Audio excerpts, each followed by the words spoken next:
Rise and shine, everyone. 8 o'clock here on this Tuesday morning. I almost said Thursday. Not quite there yet. Not there yet. Got to get through the rest of the week. Jason Hackett, Alicia Lewis here with you. And some things changing in the weather department today. Things are much cooler outside. Much cooler, but still, we're still in winter, Ben.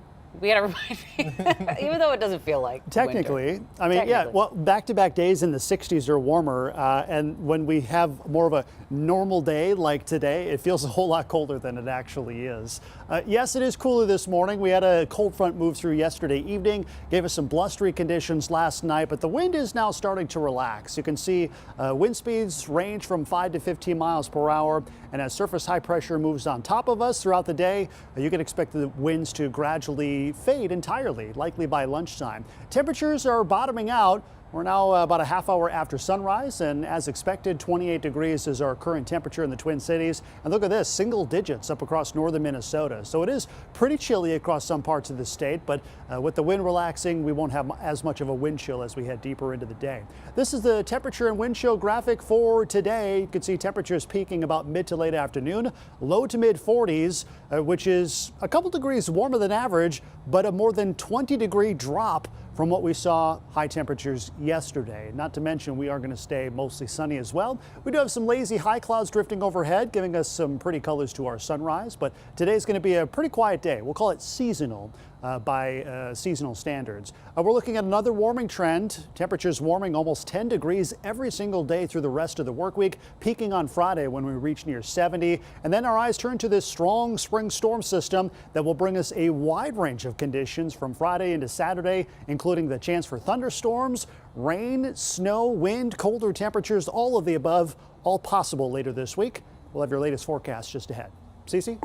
Good morning. Hope your day's off to a good start. A little less than 30 minutes ago, there was a crash in Eden Prairie. There is some lane closures because of it. 212 eastbound near Dell Road. So it looks like the situation, the crash is clearing, but look at the backup that's forming because of it. Now, at this point, I don't think I'm going to tell you to take an alternate route. You could, but I do believe that this backup is already breaking up a little bit. I'd say over the next 20-25 minutes, this should be a much easier path to 494. So just keep that in mind. Otherwise, there are a couple of other crashes around the metro that I'm keeping my eye on, seeing some lingering backups for those too. I'll have more live looks when I see you next. All right, Cece, thank you very much. Developing this morning, Highway 10 is now back open after a deadly crash overnight. That's right. In the last 30 minutes, we learned police were trying to pull over a motorcycle when the driver crashed into another vehicle. So here's a map of where it all happened between Becker and Big Lake just after 11 last night. That's in Sherburne County, about 45 minutes northwest of the Twin Cities. The highway was closed for hours into the morning. Michelle Beck was at the scene and has the latest. Minnesota State Patrol confirmed with me just before 6:30 this morning. This is a fatal crash, and it happened in the area right where we are at the intersection of Highway 10 and County Road 11. Authorities at State Patrol say they are now investigating. And this is video from around midnight. A look at that crash that closed off a part of Highway 10. What appears to be smoke is billowing out from the center of all that police activity. At this time, we are still waiting for more information about who's involved, the victim in that fatal crash, as what happened leading up to the crash. For now, in Becker, Michelle Beck, KARE 11 News. We're also following a developing situation overnight in North Minneapolis. This was the Senior 36 and Penn Avenue North just after 10 last night. We have calls into Minneapolis police for more information about what happened. Our photographer on scene says that they saw more than 20 shell casings on the ground. A large area was blocked off. Neighbors told us that they heard screaming and a lot of gunfire. The scene cleared at around 1 o'clock this morning. Well, in the last hour or so, polls open in Roseville and Shoreview for the District 40B special election. Now, this outcome is going to have a huge impact on future legislation at the state capitol. Our Audrey Russo gives us a look at the impact from a polling site in Roseville this morning. Voters in Roseville and Shoreview have been waiting for months to make this decision. They've watched the stakes of this election grow over the past couple of months, and what they decide today could either balance power in the House or cement a Republican majority. Republican Paul Wickstrom and DFL candidate David Gottfried are on the ballot. It's important to note that the balance of power in the House won't change overnight. If DFL candidate David Gottfried wins, party leaders tell KARE 11 the earliest he would be seated is March 17th. So Republicans will hold a majority for the rest of the week. The power sharing agreement would then kick in once he's seated. Now, if Republican candidate Paul Wickstrom wins, the GOP would reach that 68 members needed to pass legislation off of the floor. Right now, the GOP has 67 members to the DFL's 66. And polls are open until 8 p.m. tonight. Back to you. Developing at the state capitol this morning, a vote on a bill aiming to delay the new paid family medical leave law is now being postponed. House Republicans say the paid family leave law needs more work to ease concerns from businesses and school districts. The proposal would push the start date for the program from 2026 to 2027. However, DFL members say the law, which they passed during their time in control of the state government, is too critical to delay. This morning, South St. Paul Council member Pam Bakken has 10 days to appeal an indefinite suspension of her in-home daycare license. This comes months after a young boy allegedly ate meth in the daycare. In a letter from the Department of Human Services, officials say they can't be certain that children will be safe there. Now, the letter also outlines new allegations, including that there wasn't enough supervision and someone in her home didn't have a background check. No one has been charged with the crime, but in the last 24 hours, Lakeville police told KARE 11 they wrapped up their investigation into the incident and sent it to the Dakota County Attorney's Office. We're watching the numbers on Wall Street this morning. Less than 24 hours ago, the market plunged to the lowest it's been in years, sparking fears of a recession. I'm Mariah Katane. We're about 24 hours away from another round of tariffs being implemented. This time, it's a 25% tax on all steel and aluminum coming into the U.S. This comes as economists are warning of a potential recession as U.S. stocks plunged on Monday. An economics professor from the University of St. Thomas says it's hard to predict if we are approaching a recession, and mixed signals like more jobs but less consumer spending are adding to the uncertainty. Professor Tyler Schipper says one area of concern is consumer spending. People are spending less money, which means less economic growth.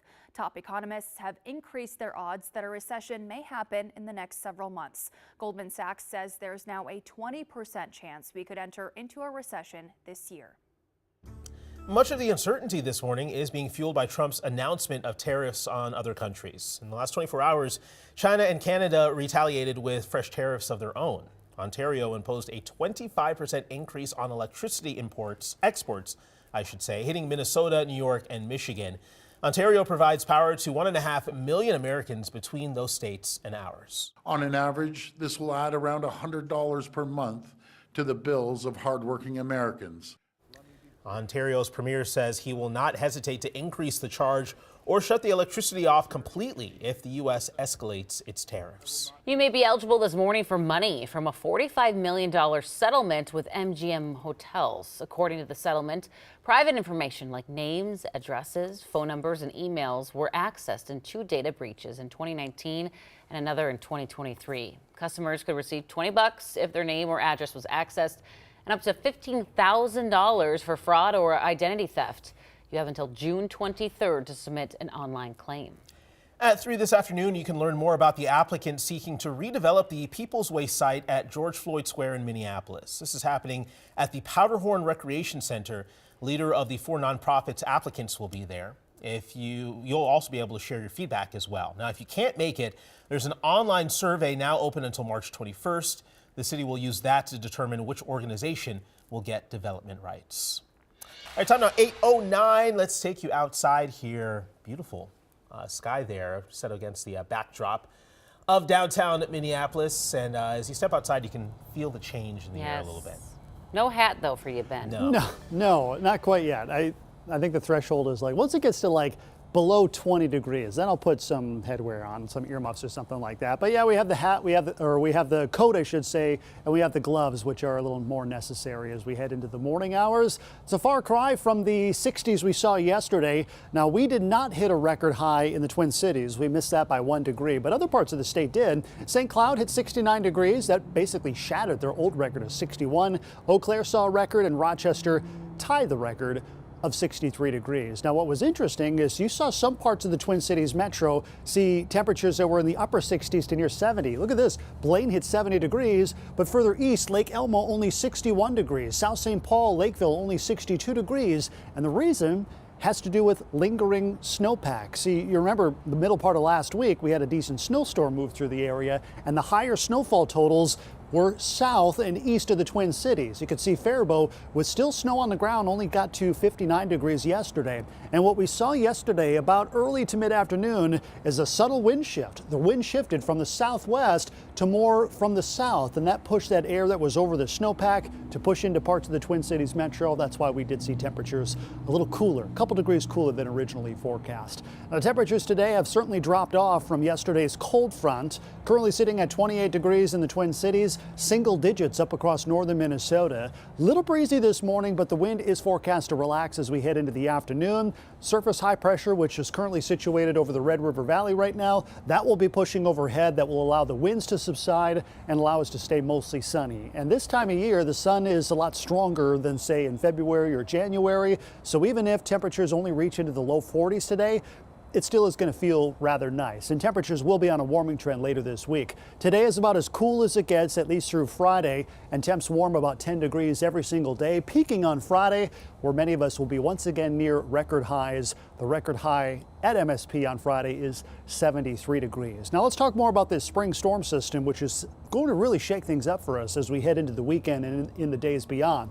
This is Friday morning. An intense low pressure system develops over the Central Plains and pushes into our area as we head into Friday afternoon and evening. Along the leading edge of this system, that brings our next chance for some rumbles of thunder. Now, last week when we saw the heavy snowfall, the surface low was a lot further south over parts of, say, Missouri and Illinois. That put the heaviest snow over us here in the Twin Cities. The difference is this system is a lot further north. That gives us much more warm air to work with, and areas in western and northwestern Minnesota, those are the areas with the best chance of seeing some snowy conditions as we head into Friday night and into Saturday morning. Now, once we head into Saturday afternoon, as that low starts to push off to the east, we get the backside of this system. Temperatures plummeting throughout the day on Saturday and probably mixing in some snow from time to time. Some accumulation is possible, though we really won't know exactly how much until we get a little closer to the event. It's only Tuesday after all. A warming trend, again, warming up as we head deeper into the week. Tumbling temperatures on Saturday, bottoming out on Sunday, where temperatures stay well below freezing. Guys? Ben, thank you. A lot to get to here in the next few minutes, including an update on the spring break travel rush. And the new tech looking to keep you safe on vacation. That's coming up in 5 minutes. This morning, also one of the state's biggest school districts now left with only one varsity boys hockey team. Coming up here at 6:18, the history, or 8:18 rather, the history of the teams taking the ice for the last time.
.15 on your Tuesday, sitting at, is it 28. That's chilly. That's much colder than we were dealing with yesterday. Yesterday was so great, but unfortunately, the temps have plummeted. We're going to get a full forecast when things expect to warm up with Ben in a few minutes. Well, this morning, a former St. Paul police officer is now in her final resting place after a funeral with full honors. Officer Felicia Riley died earlier this month, 15 years after an assault on the job ended her career. In the last 24 hours, hundreds of officers, friends, family, and leaders gathered to remember her. Her son says she had a big heart and cared deeply about others, even those that she didn't know. She was compassionate and she was true to herself. She never made a promise, no matter how small, that she did not keep. Following the funeral, a long procession of cars followed her to her final resting spot. Officer Riley was 67. This morning marks day 5 of a desperate search in the Dominican Republic for a University of Pittsburgh student. Authorities say 20-year-old Sodiksha Konanki was reported missing last Thursday while on spring break with her friends in Punta Cana. Right now, her family is there to help with the search, which is happening by air, underwater, and on land. Police say Konanki went to the beach early Thursday with her friends. Eventually, her friends returned to the hotel, and while Konanki stayed back with 3 other people. Authorities have interviewed a young man who was at the beach at the same time, but say it's not clear if foul play was involved. Well, safety is top of mind right now at top spring break destinations like Miami Beach, Florida. This year, police are launching a new drone first responder, a first of its kind for the state. The Skydio X10 drone can be dispatched anywhere along the beach and quickly relay emergency information back to officers at their new state-of-the-art intelligence center. We are setting the tone of law and order.